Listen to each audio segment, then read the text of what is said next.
Hello and welcome to BAzz Talk. Here we talk about business analysis from different perspectives and how continuously evolve in a business analyst role while keeping yourself sane.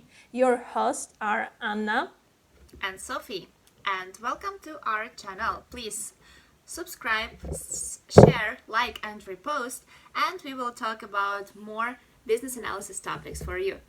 Today, we will take a look at newly released by IIBA Introduction to Product Ownership Analysis. Anna, what's your take on this? Oh, well, I think that it's a kind of a launch of new era, honestly, because previously we've been asked on interviews continuously what are the difference between business analyst and product owner or product manager, and there were no clear answer to that because like different places will recommend you some generic answers which are kindly the same, but in deeps it was really hard to specify the responsibilities, and in each companies it overlaps and it was unclear, and now we have clear statement to which we can refer. So I'm really happy about that, and that was one of my takeaways. If you wanna know more takeaways that we did from this guide, stay with us till the end. Yeah, so let's just clearly set a stage. So this is not a full-on guide. It's just an introduction that has 35 pages, and IIBA is scheduling to release the full version of the guide in spring 2021. So we all are excited and waiting for that.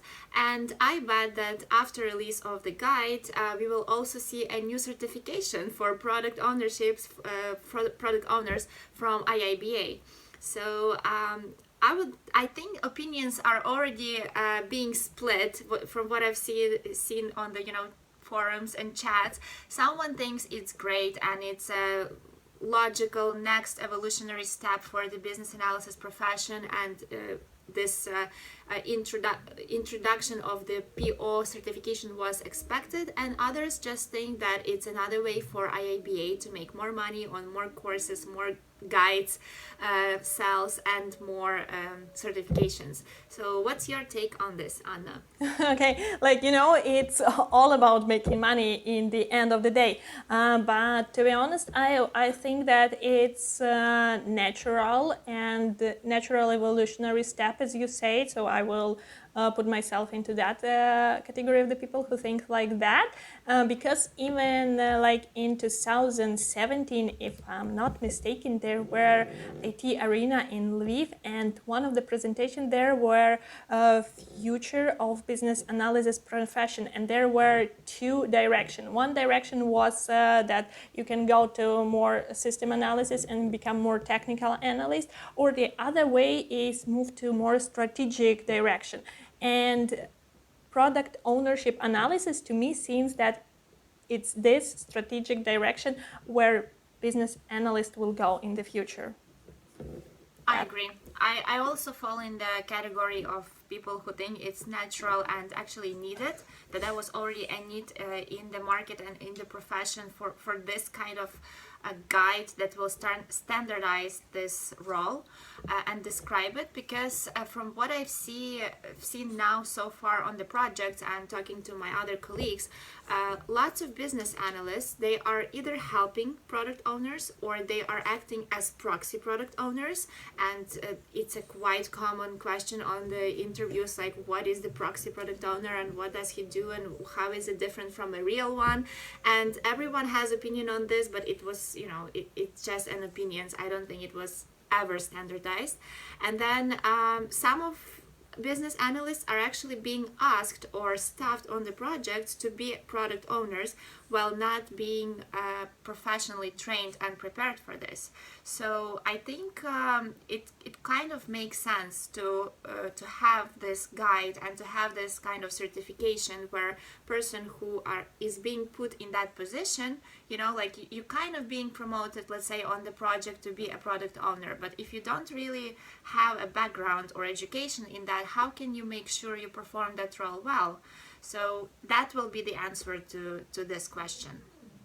Yeah, totally agree with you. And actually, you tell the story of my life. Like in a past project, I do often act as a proxy product owner or even the product owner right now. So sometimes you're just a bit of a lacking of perspective where you need to move on. But on the other hand, I do consider that the strong business analyst with good background, like at least like 5 or 6 years of experience, can do perform as a product owner quite well, even without the training. But really, the lack of the perspective is something that sometimes you always miss. And that's the answer you get in this guide. So what I do pick up for myself in this guide, I would say that first of all, it's the perspective and the focus of product owner role and like how multidimensional it is.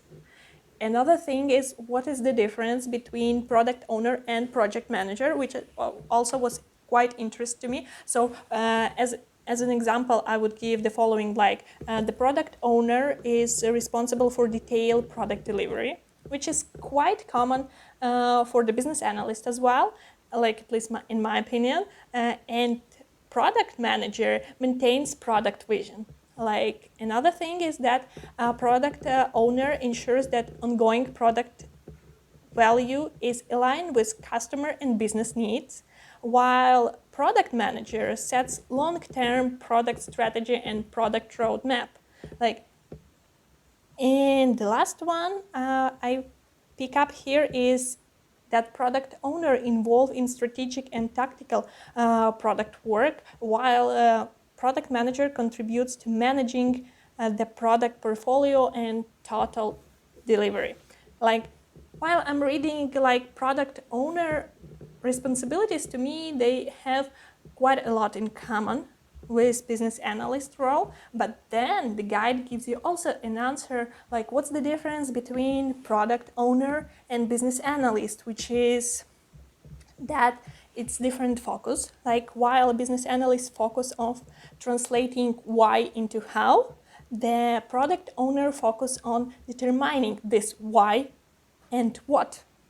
Another thing that business analysts focus on managing requirements, while product ownership focuses on product vision and the roadmap.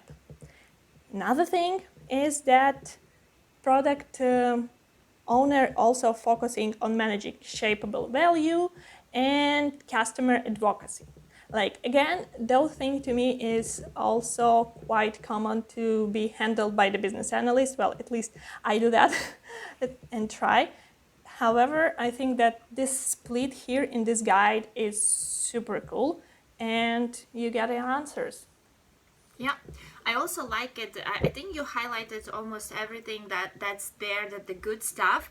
But I can only add that I like it that the guide shows that business analysis skills and techniques, everything we use in our day-to-day job, is a natural extension. So product ownership is a natural extension of that. It's not something similar, separate or different, right? You can just evolve into that role and you can use the skills that you already have to evolve further, and it gives you guidance on how to do this. So I think it's definitely an interesting perspective for everyone who is willing to grow within their profession, right, and willing to grow even further. So there, it's not it's not only about business analysis. You can transition to other roles naturally and seamlessly, and this guide is just about that.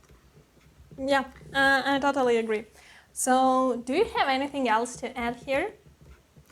Well, I think that should be it. I think everyone who's interested in learning more about what's in this guide, we will generously attach the link under our video so you can just follow it and see for yourself. We will make sure to record another video when the full guide comes out, and we'll give you more details on that. But for now, just please like and subscribe and set the bell to know when we release our next videos, to stay tuned.